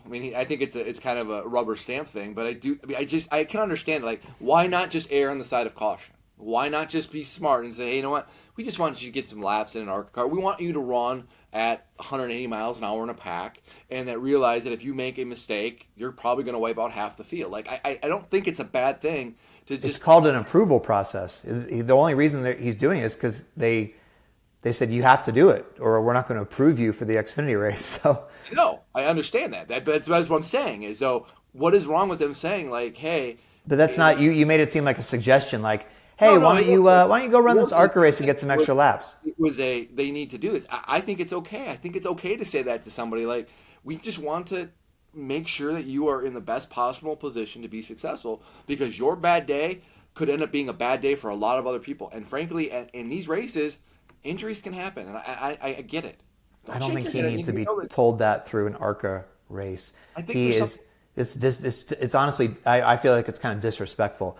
He's won a Cup Series race, on a road Cup course, race. in a unique track, unlike any other, in rain, on a street course. Like, I understand that, but it's okay to, like, again, he's never ran on a super speedway before. This is unlike anything else. So yeah, he's an immensely talented driver. He's a supercars champion. I get all that. You don't think he knows already? Like, hey, it's not a matter of knowing necessarily. It's also a matter of feel. It's a matter of experience. I get it. I don't think it's the worst thing in the world. We all know ARCA is a great place to learn, because that is just the pinnacle of. We're being honest. The Xfinity Series race the last few years has been a hell of a lot worse than the ARCA race. All right. Okay. Anyway, yeah, I have mild expectations for SVG. If he does anything, it'll be impressive, because I think that it'll just show how hard this is. Anyway, do you want anything more on Trackhouse, or? No, we are good there. Okay. Stewart Haas Racing is actually the next team, not Richard Childress Racing. I would have not guessed that. But because they got carried by Kevin Harvick, P13 in owner points, they are up higher than Richard Childress Racing. Kyle Busch finished 14th in owner points. So, Harvick obviously gone, now replaced by Josh Berry. Eric Almirola was 22nd in owner points last year, now replaced by Noah Gragson. And then you have Ryan Preece, who was 23rd in owner points. Chase Briscoe was 30th, but you have to realize that he had a huge penalty in there. He probably would have finished around where Preece did otherwise. Oh, boy. Stewart Haas. Berry, Gragson, Preece, Briscoe. You're looking for, they have a new identity, new branding, team of racers. What can we really realistically expect from them? Can we expect any of them to make the playoffs? I mean, I would say it's very obvious. If that path to the playoffs for Stewart Haas Racing is through Chase Briscoe. Like, we saw he can win at the Cup Series. Whoa, really? I'm not saying he's going to. I'm saying, like, you think he's the guy? Not your Josh Berry. No, you're like, he's Josh getting Berry's in the 4 car with Rodney Childers, but he's a rookie, and to expect rookies to come in and to point their way in, win or point their way into playoffs, that's not something we saw. Like, Ty Gibbs last year was in a remarkable situation, right? The defending Xfinity Series champion, we know he's got talent, was hopping in Kyle Busch's ride at one of the premier teams. And he still finished, 18th in points, Like, the learning curve, the jump from Xfinity to Cup is huge. It just is. So, yeah, I don't think Josh Berry's going to come in and win. Could he shock the world at Martinsville? Hell yeah, he could. Absolutely. But I just don't think that's realistic. I think realistically, if Stewart Haas Racing is going to make the playoff, you hitch your wagon to Chase Briscoe. He's your franchise. As he goes, we go. He's got that kind of talent. But the question is, does SHR have the cars? And that's the big thing. They've only won 4 races since 2021. 4. They only had one playoff guy in the playoffs last year in Kevin Harvick. Like, this is not an organization that is elite anymore. For a long time, it was Hendrick, it was Gibbs, it was Penske, it was Stewart Haas. It was the big 4, and it was everybody else. It's only the big 3 right now. And then you're losing Kevin Harvick and whatever he brought to that team behind the scenes, which was immense. Like, I just don't know where this team is going. Not to mention all of the extracurricular stuff, the cloud of uncertainty surrounding this team, fair or not, about, are Gene and Tony committed to this long term? What is the future of this team? Are they going to stay with Ford? And so, yeah, this is the most fascinating team to me. This is going to be a dominant storyline throughout the year. I look at this. I think it's going to be a struggle for them to have a good year. Even I think last year, outside of Harvick, where these 3 guys finished, I think that is probably about where they're going to be this year. They call it, when a hurricane's coming, and they have like the cone of uncertainty. Isn't that what they call it or whatever? And you're like, well, it could go this way, but it's probably going to be a disaster somewhere. That's how it feels. Like Rodney Childers is a fantastic crew chief, and I do think he and Josh Berry, in the right situation with time, could do some things. But I just think there's too much working against them right now. It's you're really asking the storm to shift dramatic direction for them. I'm struggling to see a pathway for them. I think they're going to be motivated. They're going to race with a chip on their shoulder. They're going to say it's us against the world, which is all valid. But I don't know. Does that give you extra speed in the race? Yeah, I don't know that gets the speed. Priest did have some chances last year to have some great runs, and you get him and Barry on a short track. Martinsville Spring Race. I'm like, man, they could go out and have a great run. Yeah, absolutely. Like them winning at like a New Hampshire or a Phoenix or something like the flat small ovals, they are really good at. Absolutely. I mean, could they punch above it and pull a surprise? They could, but I don't think. Yeah, that's the thing though. If any of these drivers make the playoffs, I don't think it's on points. It's on a win. I can't see an SHR driver finishing in the top 16 in points. No. Again, I could be wrong. I mean, Stenhouse and McDowell last year, they won races, but they were in the top 16 much of the year, and you wouldn't have thought that going into the season. So it's not impossible, but it's just sitting here today, it's a struggle to see that path for them. And again, when you talk about, Tony Stewart is, he's trying to start a family. He's going drag racing full time. He's clearing stuff off his plate. He says he's committed to this though, but how often is he going to be around? Gene, you don't know. On a whim, he could say, I don't know. And like you said, the Ford manufacturer deal, this is going to be a team we're talking about all year. So it'll be fascinating to watch. I just don't have a very sunny outlook for them. So that'll probably be my, hey. I was just going to say, you know what this is? This is going to be my disappointing team of the year. I don't think that's actually going on a limb. Like, I think that's too easy of a layup for you. Yeah, but I've been wrong. I'm 0 for 2 on these. Okay, picks, so anyway, you're out there, put some money on one of the Stewart-Haas Racing drivers to win the championship this year. Yeah, you're looking at a Chase Briscoe Final 8 appearance because I'm saying disappointing. Yeah. All right. Go Grayson, baby. We don't.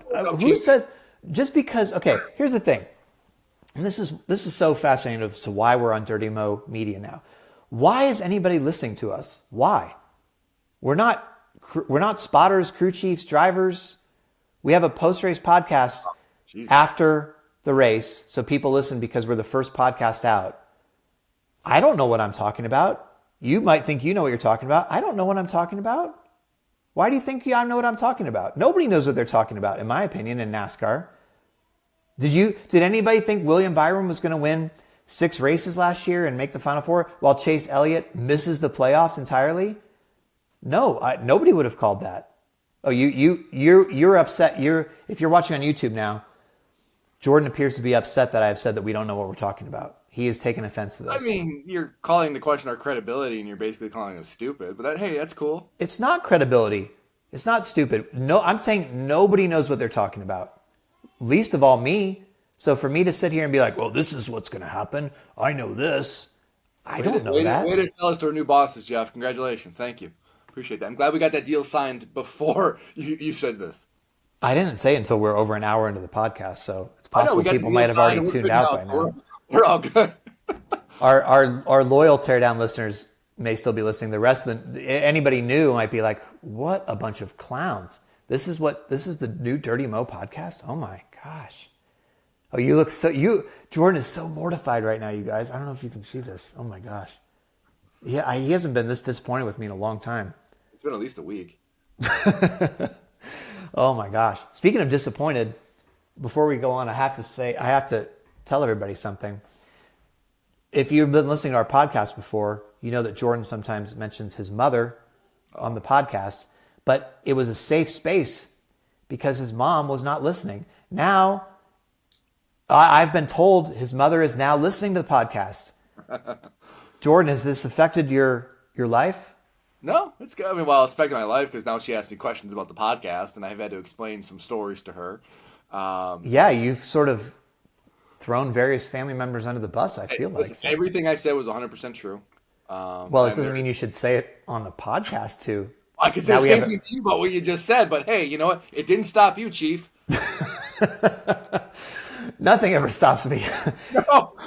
There's so many times, like we're in meetings or something, and you're like talking, and I'm like, Jeff, just stop talking. Jeff, just stop talking. You never told me that, really? What? Oh, yeah. I forgot. I was like, there was like 3 times when we were in New York for the New York Times meetings, and you're like talking. I'm like, Jeff, you just gotta you're I don't have a great filter. I'm a little bit too honest about. You just keep talking. Like you should stop like 10 minutes ago. Just stop talking. I almost texted you, and I'm like, I like to be honest and just upfront about things. I don't want to put on airs and. I'm not lying, but you're just like you were very, very open, very open. Look, I mean, why pretend that? Why do people pretend like they're so perfect or whatever? I think it's just better to say, hey, I don't really know this. I think this might happen. You still don't want. All right. Oh, it's funny. It's adorable. Because I never just sit there going like, oh my God, just please don't, just stop, Jeff. And yet you've signed up for a podcast with me. You're my best friend. I get to spend 2 hours. By the way, the history of this podcast. This is the second name of this. This used to be the Untitled Jeff Gluck podcast. I was on my own, getting funded through Patreon.com, and I started a podcast in 2017. So this podcast is 7 years old now. And my first guest for my first 2 episodes, I think, was Jordan. We didn't work together, but you came on, and now here we are, still going. I don't know why, but it's amazing. Yeah, we're magic together, baby. That's why. Oh, okay. All right. So Richard Childress Racing, it looked like they were magic together for a little bit when Kyle Busch signed up early in the first part of the year. They were winning races, and you're like, wow, okay, Kyle Busch. This is going to work out well. He's like, man, what a great move away from Joe Gibbs Racing. Yeah, he thought so too. They win at Fontana. Not only just the win at Fontana, but they go to the Clash. They were second in the Clash, and second and third, I think, right? Last year. Third. And and then they go to Daytona. He damn near won that race. He was leading, as he likes to point out, at the 500th mile, went into overtime. Yes, he was. He was leading at the end of regulation. Yeah, they won at Fontana, and it really, and he had said this, I talked to him a few weeks ago, and he was adamant, like, that just erased all of the doubt and all of the skepticism of, did you make the right move? It took the pressure off of them. And they go out, they won 3 more times. He won at Talladega. Super speedways traditionally are not his forte, but he won at Talladega, won at Gateway, which I think was really, really impressive. And this team looked like they had found something. Come the playoffs, though, they went the other direction. They didn't have the same level of performance. Kyle was very candid, like as you expect Kyle to be, and like he doesn't know what this season's going to be like. He's like, if we had finished the year better last year, I'd be a lot more confident and buoyant about my chances this year. And I can understand that. I do think you look at the whole of this. I think the fact that he won 3 races, he seemingly fit into that organization. Randall Burnett is one of the more underrated crew chiefs in the garage. I think they're still going to have a good year. Are they going to win 3 races again? I don't know about that. They're going to win race, maybe 2. They're going to be in the playoffs.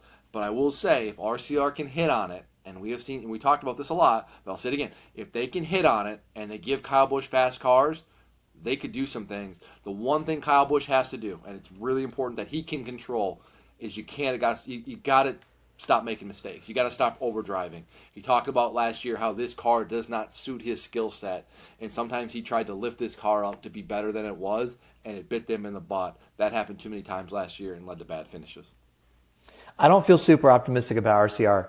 I feel like, what we talked about earlier with Hendrick, they've got such a large team and so many people there, and they can just seem to, figure things out in a year where the other 2 manufacturers are going to have a new car and they're not going to. Maybe Trackhouse can, maybe they can't. RCR, I just don't have that same level of confidence just based on how they ran last year, especially the second half. Austin Dillon, here's what he said last year, right? Like, he had a 60-point penalty in April. And he said after that, and this is somebody, by the way, I picked Austin Dillon to make the playoffs last year because I thought Kyle Busch coming over there would elevate Austin, that would elevate the whole team and help their direction. So Austin Dillon said this after the penalty: we tried to double down and make up some of those points, and I started getting in wrecks, some things in my control, some things out of it, and then we just had times when we weren't good. So they pressed so hard after that penalty. A fresh start might do them good. He had 10 DNFs last year, all due to crashes. So Austin Dillon is going to have a better year almost based on, it can't get much worse, right? But Kyle Busch, and RCR in general, I just don't know what that direction is going to be for them. It's just, I don't know. He said last year, we're building a notebook, we're building our program, we can get back to some of these places for a second time, third time now. I just, I don't know. I don't have a ton of confidence in them. Maybe they could surprise. I'm not feeling super positive going into the year for them. I don't know. I don't have a great reason, but you have good reasons, and they were kind of a tale of two teams last year. They were really good. They were almost elite at the beginning of the year, and they were anything but elite at the end of the year. And I think Austin Dillon is an interesting driver this year because the 10 DNFs last year, that's just a crazy number. You can't, obviously that has to go down in a big way. It's really easy to hate on Austin Dillon. People tend to do that. I don't think people have appreciation for him that they should. This is a driver who's got this knack, man, I'm telling you, of finding a way to get that win when people don't think he's going to win. So him making the playoffs is, do I think it's going to happen? No.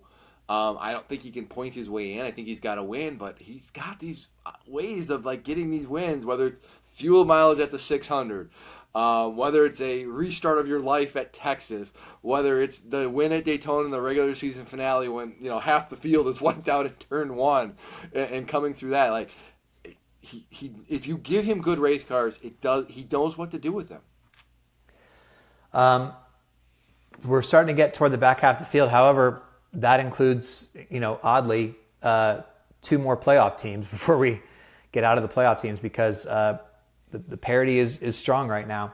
Front Row Motorsports is the next one we're talking about. Michael McDowell finished 15th in owner points. He won at the Indy Road Course in that very stirring victory and really had a pretty good year overall. Fell off in the playoffs. They didn't have the playoffs they wanted. And then Todd Gilliland with some Zane Smith in there, because remember, he didn't get the full season last year, was 28th in owner points. They are both back. And, I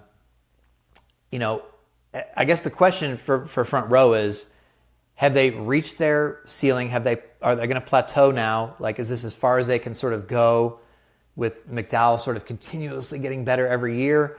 Or can they continue to still make improvements and find speed?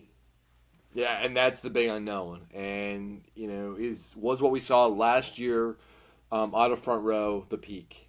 Is there more there? Michael McDowell showed at winning at the Indy Road Course he is a talent that can win.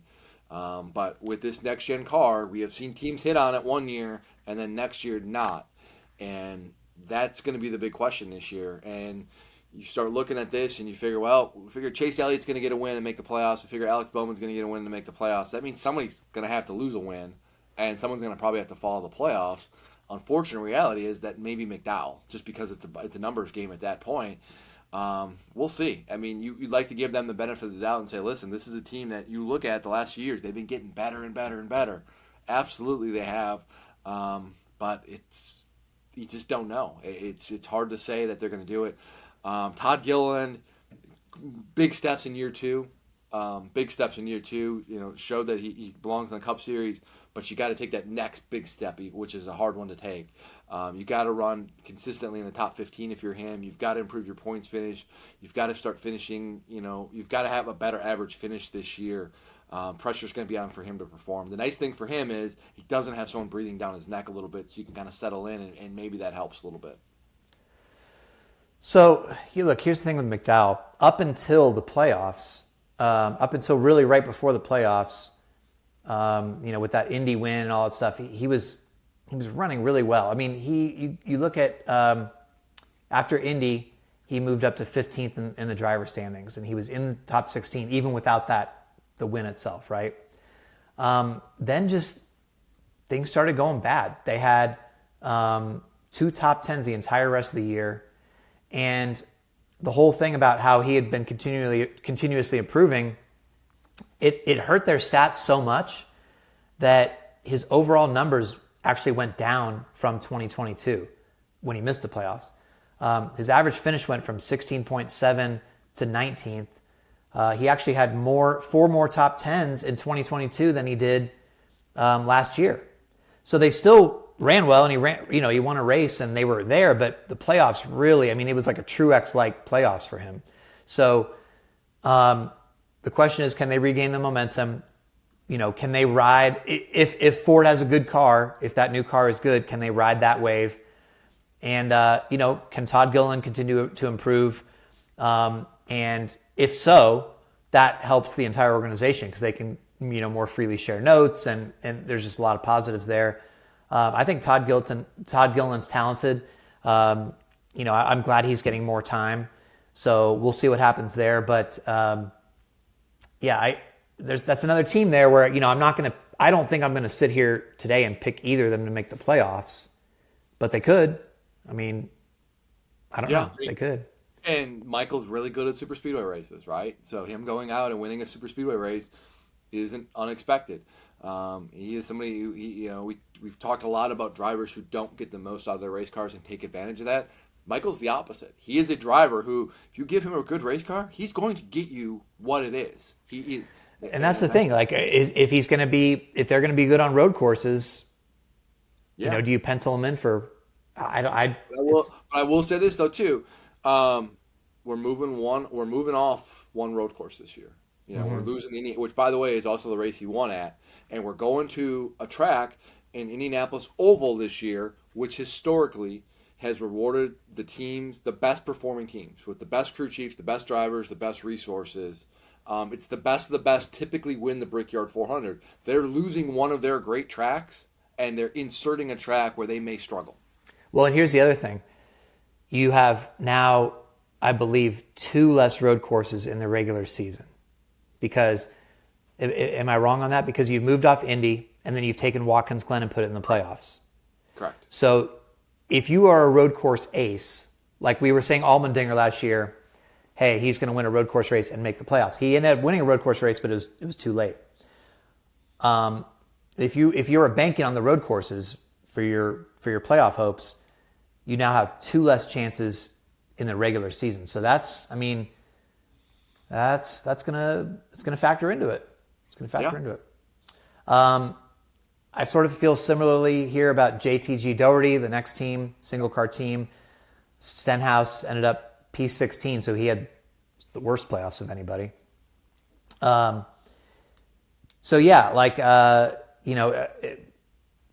They had some great flashes at times last year. It wasn't just Daytona, right? Like it didn't seem like that was a fluke. Like, they were in a points position to make the playoffs, even without that Daytona win, up until the Daytona regular season finale. Mm-hmm.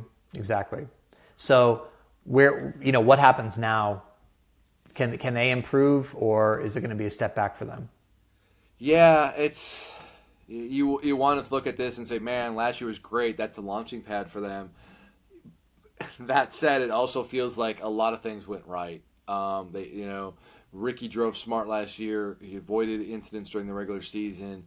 They didn't have bad days. When they did have things go wrong, they were able to overcome it a little bit. It's tough, and obviously you win the first race there at Daytona. It kind of changes the complexion of the regular season because presumably you're in the playoffs, and it just changes your outlook on how you race. It's going to be really hard to think that they can replicate that again this year. Maybe they prove us wrong. They certainly proved me wrong last year. You picked RFK last year to be a disappointing team, and I think I basically had said that on this podcast. I didn't think JTG Doherty Racing was going to do anything last year. I thought Ricky Stenhouse Jr. was going to be basically kind of an afterthought. I couldn't have been more wrong. But it's going to be. I think it's going. Their path to the playoffs this year is going to be much more difficult. You've got a returning Chase Elliott who's probably going to be back there. You got Bowman. You got throw Ty Gibbs in that mix as well. Like you look at the number of guys competing for playoff spots this year. I think it's going to be a numbers game, and I think they're going to get squeezed out. Yeah, I keep kind of forgetting about that some of those spots last year, playoff wise. I mean, you're pretty much like the when it comes to playoff predictions now, and I'm still not ready to make mine yet. I still need to sit down a little bit and think about it. But you're pretty much, it used to be back in the day. All right, who's going to run the most consistently because that's going to have the most points, and it's all points to make the playoffs. And they introduced the wild card into the format. Then they completely redo the format, and it's like, okay, it's a win and you're in type thing. But even that for a while, it was like pretty much, okay, well, the good guys are still going to do it, and they're going to be the ones winning the races. You might have one or two outliers, but now it feels like the field is so wide open, and especially, you go to road courses, you have a different group of drivers that could win. Super speedways, different group. Even short tracks to some degree. Intermediates to some degree, like at times where you might not see other people rise up. So it's like you're sort of projecting who do I think can win a race and grab a victory more than, all right, this guy's going to finish top 16 in points, because that doesn't necessarily do anything for you if there's too many different winners. So it's tough. It's tough to see them getting back in the playoffs. They ended up terribly, by the way. He finished 9th at Texas, and then they never finished better than 19th for the rest of the year in the final six races. The wind went out of their sails. It's kind of like, honestly, it's like a front row thing. It's like they had such a plan of attack in round one. It's like we cannot shoot ourselves in the foot. We've got to finish races well. And if we deviate from that, it's going to be trouble. And they had. The things both those teams did well during the regular season went by the wayside in round one, and they got put on their back foot, and then they got knocked out. And their goals, both those teams' goals were, let's just get out of round one. We've never been able to get out of round one before. That's the goal. Reasonable expectation. It didn't happen. Then it felt like a stomach punch, and they were just done the rest of the year.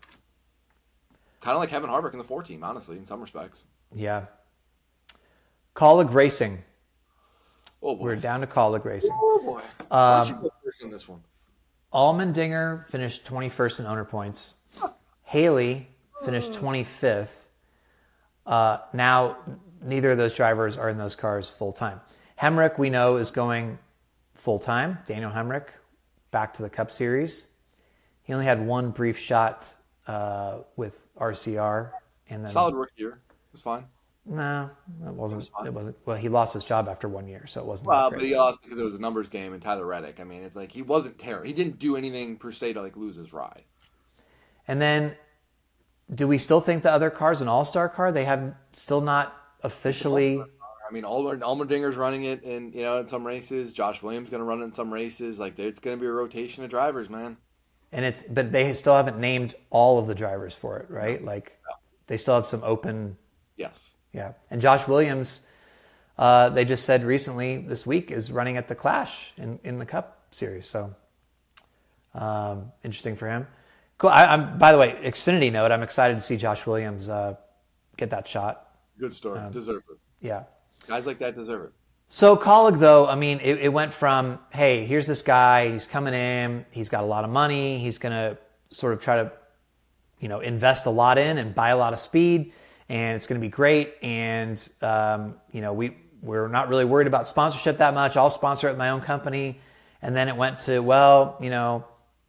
we might want some money. Justin Haley, can you bring money? No. All right, well, writing's on the wall. He leaves for Rick Ware. Then got to this point with Allmendinger. Hey, Allmendinger, is he going to be in Cup? Is he going to go back down to Xfinity? No. They end up going back down to Xfinity full time for him. Even though he won a race at the Roval, a lot of uncertainty here. We just don't have a great feeling right now about Colleague. What shape is that team in? What's their future? It's tough. I mean, when you're you can spin it how you want, but when you take AJ Allmendinger and you say, you know what, we're going to put you back in Xfinity, it says a lot about. You're going trophy hunting with BB guns, man. Like, did you want me to laugh at that line? No, I mean it's not laughing. It's not a joke. You held for pause or you held for applause. No, I mean it's not a new line. I've used it. I've written it. That's why I didn't laugh, because I already heard it. Yeah, it's just like you're supposed to be about winning races, and you're taking out the guy who can win races. And AJ Allmendinger did not have a great start to last year. Despite that, they still were in the mix. They were in the contention for a playoff spot on points into August. And so you would think year 2 of that, of saying, hey, let's bring this back. We learned from this. We're going to be better. AJ's back in Cup full time now. It's going to be second full year. They're going to be better. We can do this. And instead, they're dumping him out and putting in a bunch of guys, and AJ's going to be in the mix as well. But, like, you don't know what you're going to get week to week. And while Daniel Hemrick is a super nice guy, and I will contend that his rookie year wasn't bad. I mean, it was an okay rookie year. It was fine. He got unseated because Tyler Reddick needed to get moved up, and I get that. The reality is he's only won one race in the NASCAR National Series in all of the starts. Like, what is it about his body of work suggests to you that this is a guy you build your organization around going forward, and he's going to lead you to the promised land? Like, there is none of the moves they have made over the last, let's just say, 6 months or so make any sense whatsoever. Yeah, I don't really have anything to add there. I think, look, if you were like, let's pretend you're Chris Rice for a minute, right? And I'm just going to make some assumptions here. Matt Collig comes to you and says, look, man, I can't spend money like I've been spending money on this. This is ridiculous. After we started a Cup team, we were pouring money into it. We're not getting the results. This is just not. I don't see any great things on the horizon here. What's our best play here? What do we do? I think you just at that point you're doing what they're doing, what they've been doing. You're trying to find deals that make sense. You're trying to find drivers that can either bring money or don't cost you a lot, or gonna not wreck your cars so you don't tear up a lot of stuff. And then you do try to go trophy hunting with the drivers you can. You give Allmendinger the races he wants and hope that they can have some great moments and then look back and say, hey, we won a race. And maybe sort of reinvest in your Xfinity program, which is a lot easier to buy speed there. And I don't know. This is a tough business if you don't have endless money and just can keep throwing it in. The Kyle Busch gif of, that he's used of, I think Dale Jr. has too, of the cartoon train engineer guy shoveling the money into the pit is what being a team owner is. That's why they want to renegotiate this stuff, right? But until, maybe Collig is just hoping that they get more money from that and that can sort of stabilize. But right now it's tough business. It feels like they have started going down a slope, and it's going to be really hard to stop that momentum. And like, this is a snowball, and how you reverse course, I don't know, because if the path forward is just, we've got to put drivers in the car who bring sponsorship, that kind of thing, how sustainable is that for a long period of time? Because you're never going to get to a performance level that you want to be at. Like, it's at that point, like, you kind of are what you are, and reversing course like that, that's really, really hard to do, and not many teams can or have. Well, if we think Collig is potentially on a downward slant, we think Spire Motorsports is on an upward trajectory. They're getting a lot of, they've now purchased a charter from Live Fast. And so they are going to be running 3 cars, one in partnership with Trackhouse. But you had Corey LaJoie finish 26th in owner points. Ty Dillon, 33rd, a miserable 33rd. and I believe 33rd anyway. And that is now Carson Hocevar taking over the 77 car. Cool move for him, although he is quite controversial, obviously, with some of the stuff he does on the track, but great personality off the track. And then you're adding the P36 owner points for Zane Smith. So exciting lineup there, and they've moved into the Kyle Busch Motorsports shop. They are making big moves. Cambridge sponsorship. They're on their way up. They just threw a bunch of money at all these spotters, and they are making investments. So, is this a playoff team on any of those drivers? I mean, Hocevar and Smith are both rookies, and no, I mean they're not. I don't think either one of those guys is going to make the playoffs on points. They'd have to win a race. I'm not saying it couldn't happen, but I think it's very unlikely. It's going to be a race where a lot of things just kind of work in their favor. All hell breaks loose, that kind of thing. Corey LaJoie, I think a case could be made for him to make the playoffs. I think making the playoffs on points is going to probably be a little bit difficult. If you figure there's probably going to be 13, 14 guys who win during the regular season, so there's 2 spots open for wild cards. Presumably one of those guys is probably going to be close in the, probably top 10 in the points somewhere. And I think that's probably too big of a gap. Corey could win a race, absolutely. I mean, he's really, really good on super speedways. We have seen him good elsewhere. I mean, he had a great run at Fontana last year, got stage points even. Bristol last fall, really, really fast. And the thing you have to do is he has got to not overdrive.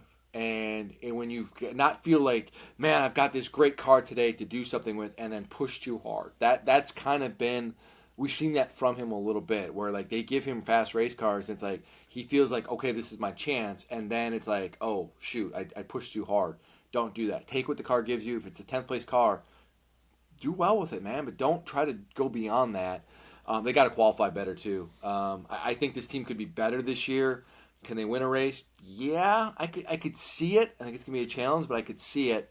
But I think if they can finish around 20th in the points, I think that would be a successful year. But for LaJoie, I feel like he did do that last year. He was running at the finish of every race. He finished all 36 races. So, I feel like he did take more of what it gave him. He also, just by being that consistent, his average finish. So he's been improving if you go back to 2018, okay, his average finish was 31.5.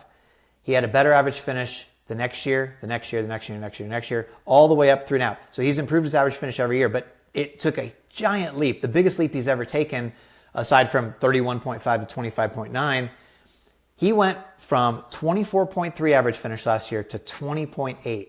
Yep. Massive leap for that high up in the running order, in my opinion.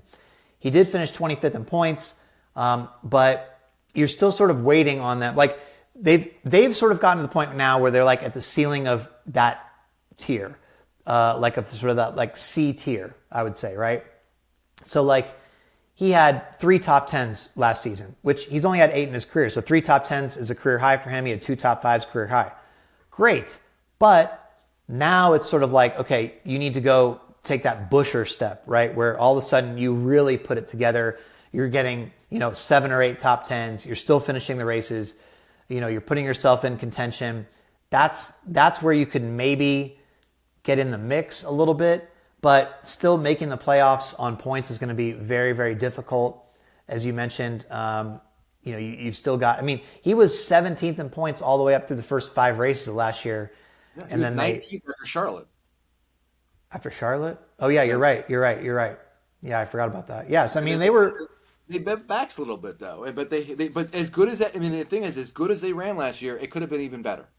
And you've got to qualify better too. You have to. You look at his average starting position last year. That's not good. You've got to qualify better. You've got to put yourself in a position where in stage 1, you're not having to come from the back. You have an opportunity to score stage points, especially for that team. Yeah, 24.8 average qualifying. But even still, with the Charlotte thing, at that point, remember what your point earlier. Bowman and Elliott had been hurt. Although I don't know if Elliott had fallen behind 19th at that point. Maybe Bowman had. I think Bowman was still up there too because he'd only missed 3 races. So yeah. No, I guess Elliott hadn't. Bowman. Yeah. Anyway, my point is, there's still going to be there's still going to be guys who come in that weren't there last year. So pointing your way in is not realistic for Spire, in my opinion, but they could win. Yeah, as you said, they could put it all together. There's a lot of reasons to like this team and what they're doing. Like, they're obviously investing in it. They have a plan. They stuck to the plan. There's the resources are there. There's a commitment there. I think the fact that Corey now is going to have better teammates to lean on and is going to be pushed. Carson Hocevar and Zane Smith are going to come in there, and they are competent, capable race car drivers. Though they're rookies, they're still going to help that organization be better. There's a lot of reasons to think that this team can continue to make steps forward, and I think they will. I really do. Legacy Motor Club, all the way down here. P27 for Eric Jones. And then the Gregson, Hocevar, and Friends car, which is now John Hunter Nemechek, was in the 30s in owner points. However, that doesn't really tell the whole story.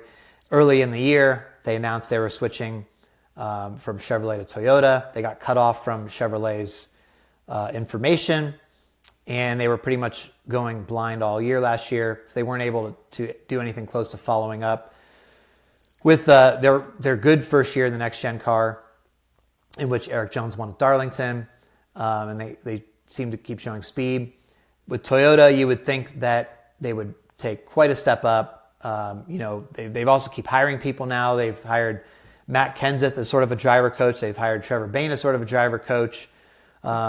Yes, Jimmy Johnson is living in London, and he's not going to be at the shop all the time, but he's running, 9 races, a quarter of the season. So he'll be around.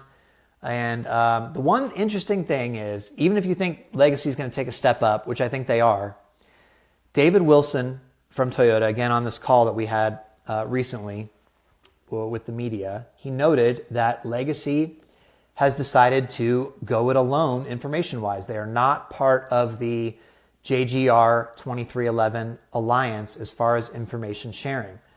They are going to, obviously work with Toyota and stuff, but they're not going to be like, all right, guys, we're in the meetings, we're in the debriefs, and this is what our setups are, and all that stuff. That's not. They didn't opt for that route.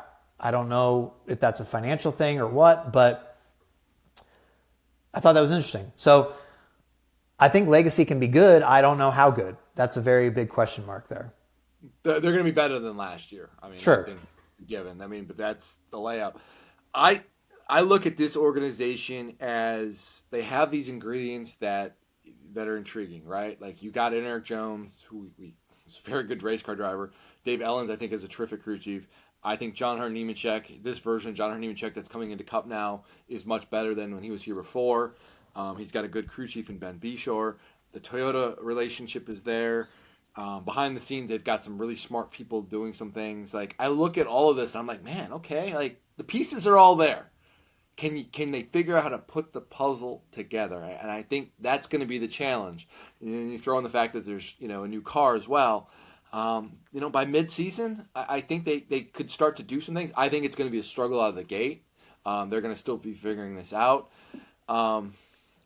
Maybe I'm wrong here, but maybe it's my Eric Jones belief in him, but I could see him popping up and winning a race this year. Like, even last year, amid all of the issues they had, he still had some really great runs last year, and you're like, where in the hell did this come from? And they had a big points penalty too that didn't help. You look at his average finish though last year, pretty good. Like, it was very solid. He's going to have better equipment this year. They've got better organization around them.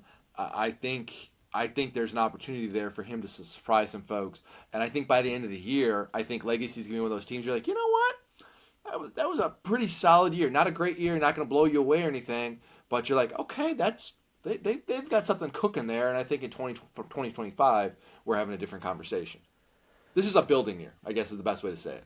Yeah, you stole a little bit of my thunder there, because I was going to go out, I thought, on a limb and say I could maybe see Eric Jones making the playoffs here, but we've sort of like been high on Eric Jones for a while on this podcast. We think he's a very talented guy.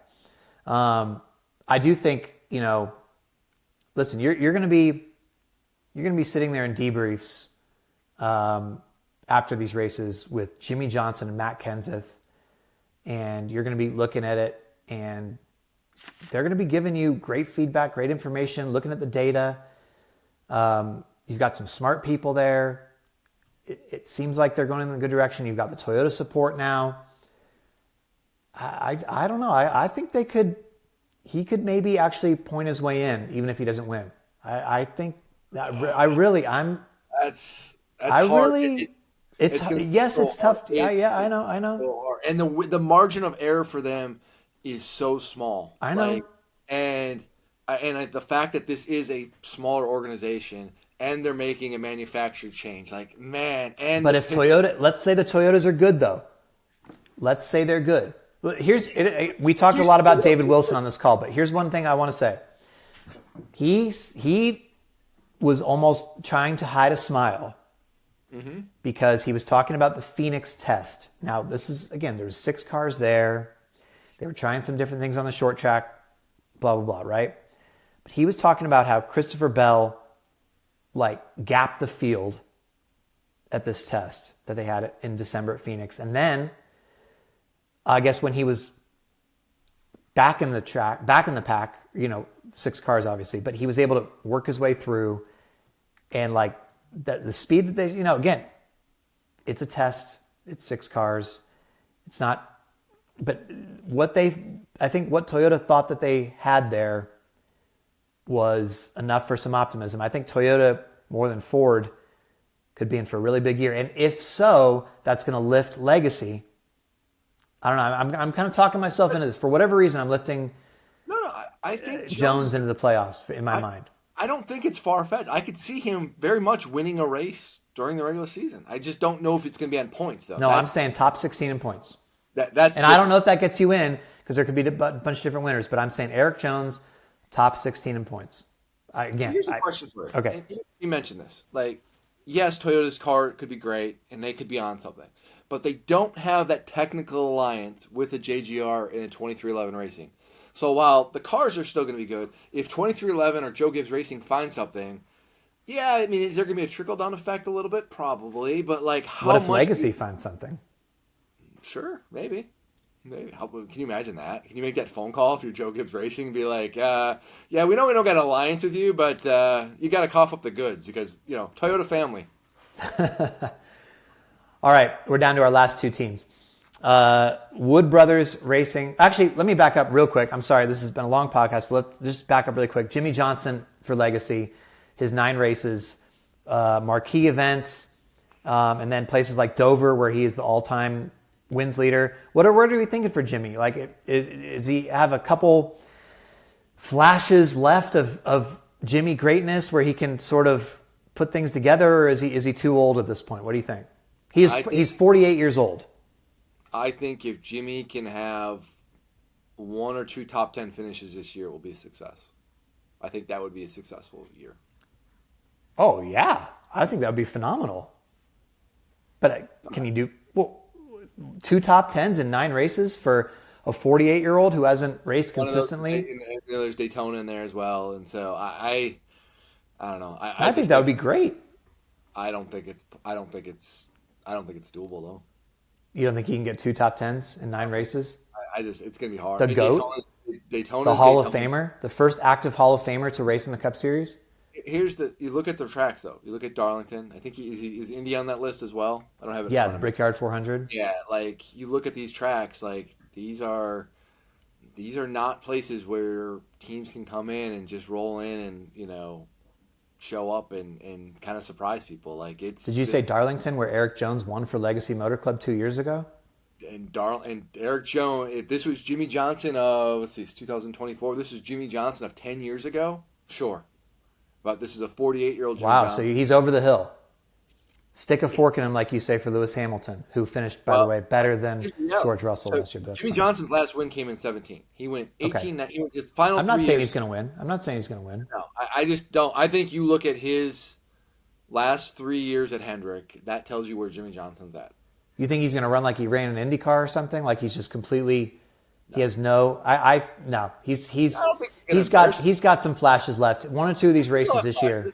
I think he'll flash it, but The thing that is, though, too, is like you look at Coda last year. Like you've got to qualify better. You cannot be qualifying in the back, and because then you Well, you're he's never susceptible. been good at road courses though. Like, But the thing is, though, is like if you don't qualify well in the situation you're in, it is really really hard to get better and improve, and you put yourself in a situation where you're likely going to get caught up in the mess. So I don't know. I if he can get two top tens finishes, like he deserves all the platitudes. I just think it's gonna be really hard to do that. two more teams. Wood Brothers Racing, they finished 31st in owner points last year with Harrison Burton. They're running it back with him for another year. Not much to say other than like this is a Penske car. They have to run better. Yeah.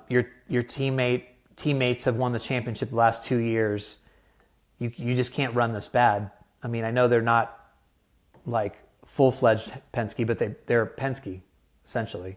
So there's no reason they can't run better. They have to run better. Burton has to run better. I mean, what else can you say?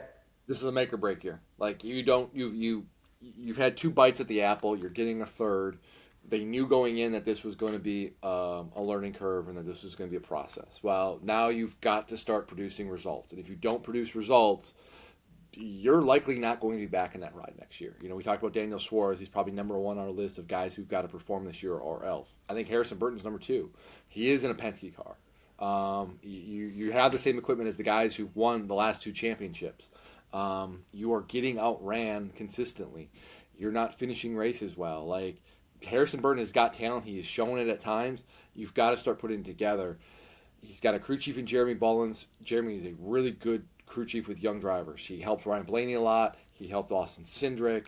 Like he is up to Harrison now to make that big step, and it's going to be hard to do. But you got to do it because there are a lot of people. I can't tell you this enough. Like people have identified what this team, this car is like. I want to be in that car in 2025. They talked about that last year, and they're still talking about it now. It's like there's drivers out there in these situations that are saying, if I can have a good year, I can maybe put myself in contention for that 21 car because it is a Penske car, and they can see what they can do there. And so there's a lot of people gunning for your job, which means you got to go out and produce to keep your job. Yep. Our final team, now that Live Fast is no longer, Live Fast would have been below this team, but they are. I mean, they're still going to run. I guess BJ McLeod might run a handful, but they're not going to be a chartered team. We're just talking about the chartered 36 teams. Rick Ware Racing, they were 34th and 35th last year in owner points with all their collection of drivers. You've got Justin Haley moving over there. He's very optimistic. He likes the RFK alliance they have going. He feels very positive that he can help Rick Ware build something. Rick Ware's continuing to make improvements in their organization. And then they haven't announced exactly what they're doing with their other car. We know that Kaz Gralla will be in for 25 races. Yeah. I would expect to see Cody Ware. Cody Ware has been reinstated now after his legal issues, and which the charges were dropped there. And so you would think he would, in some capacity, run some races for them. We don't know how many, but are they going to be able to finish higher than 34th and 35th in owner points? I don't know, because who are you dropping below them then? Mm-hmm. Like Live Fast was 36 in owner points last year, but I still, even if Rick Ware is making improvements, I see, the teams near them, I don't think. Legacy, Spire, they were near them in owner points. They're going to be running way better now, in my opinion. So I'm not sure I see Rick Ware getting themselves off the bottom here. But what do you think?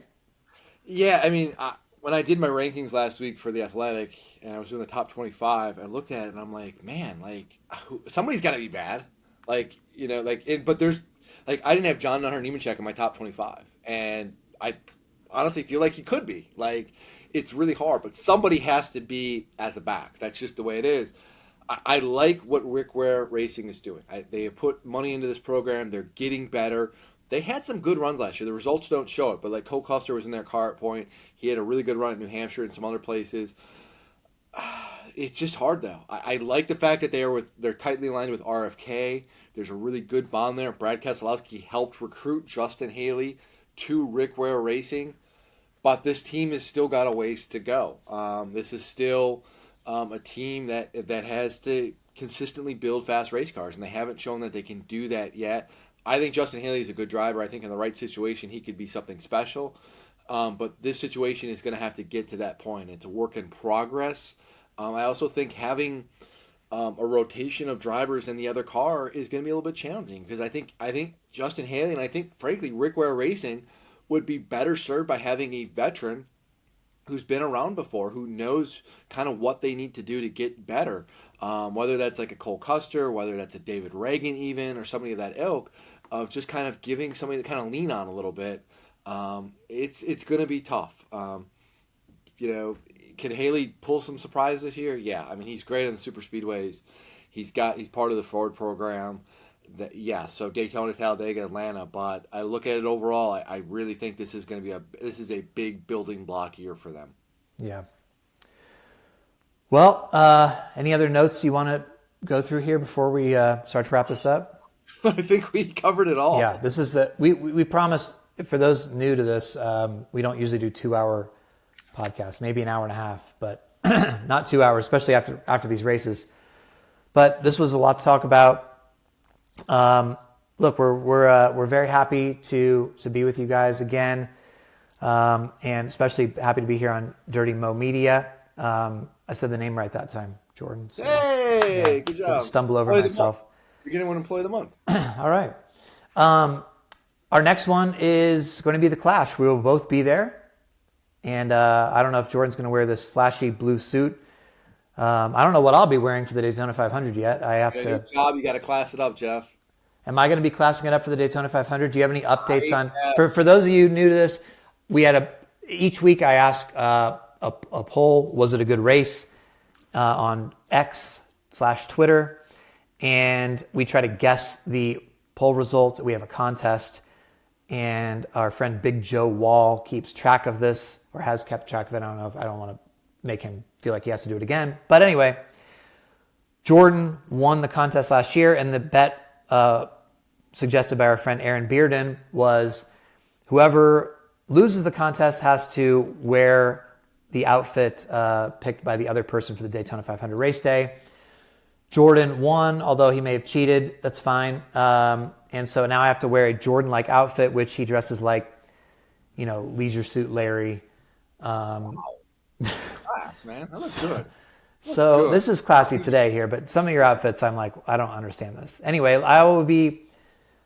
Any updates? What's going on? I've got an outfit picked. So what you've told me about your pant size and then your jacket size are like two different, like varying things on the fitting spectrum. So I'm trying to find you a nice suit, but it's really hard to do that. And so What? You said you're like what, a 32 waist? Yes. Okay, and then you wear like a 40 jacket. Like it's hard to find something that kind of fits all of that. Well, when you don't eat sugar for 3 years or whatever I'm going on, you don't. It burns the fat for you. That's I don't have a gut, I guess. I don't know. What do you want me to say? Hey, listen. If I'm your age, I hope I look as good as you do.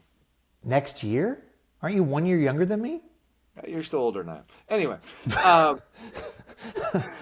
your suit, by the way, I have identified your outfit. Okay. I have actually shown it to a few people in the industry, by the way. Oh, so other people have seen this? They have seen it. But wait, you were not allowed to spend money on this. We said I could spend money. I just wasn't going to spend an obscene amount of money. I haven't bought it yet. I'm still kind of. But if I go with what I'm leaning towards, I will say, one, people have said I'm letting you off easy, like legit letting you off easy. Two, you're going to look damn good. Like damn. So I would actually wear this. Would I wear this again? Would I think it's good enough that I could wear it again? Like, I'm going to a wedding. I'm going to wear this. I know this is going to be a reach for you. If you could be open-minded about this, which I know is not always easy for you, but if you could be open-minded about this and be like, hey, this is new and different. This actually is good, though. I think you're going to be like, hell yeah. By the way, your wife's going to be thanking me. Oh, does that mean that like the pants are tight or something? Oh, the pants are tight. You're going to look good, and she's going to be thanking me. And then, frankly, later you'll probably be thanking me. Oh, God. Okay. All right. This is just... All right. Anyway, we could talk more about this later, everybody. By the way, you can follow, like, again, I don't know how many people are you typical listeners. Probably most, like 90% of you are, maybe more. But if there's anybody like legitimately, when I went on DBC last year, I was looking at some of the comments because, Dirty Mo Media does a great job like clipping the stuff for social. And there's people like under the clips going, who is this guy? Who? I've never heard of this dude. So I'm just assuming there may be people that like have no idea who we are. So I'm not going to go into the entire like life backstory. But in case you want to follow us on X, which we are frequent presence, although actually you maybe not as much anymore. But I tweet. What? Okay. All right. I am Jeff_Gluck. He is Jordan_Bianchi. Yep. Both underscores in the middle. And you can follow us there. We'll be back right here, same feed every week, going into the season here. Talk to you at the Clash next week, right? So like, look forward to it. See you in person. Every Sunday night before we leave the track, we will have this podcast posted for you. Typically, it's about 3 hours after the race because it takes about an hour for the race winner to come in. And then hour to record. I got to edit it, post it, all that stuff. So 3-something hours after the race. It'll definitely be in your feed Monday mornings for sure. Yeah. Mm-hmm. But if you want unfiltered recap of what happened on the racetrack, this is the podcast for you. I think you're going to like it. This is fun. This is a fun show. We have a lot of fun, and welcome aboard. All right. Thank you to Dirty Mo for having us. Everybody else, looking forward to the Clash. We'll talk to you next time on the Teardown. See everybody. Check out Dirty Mo Media on Twitter, Facebook, TikTok, and Instagram.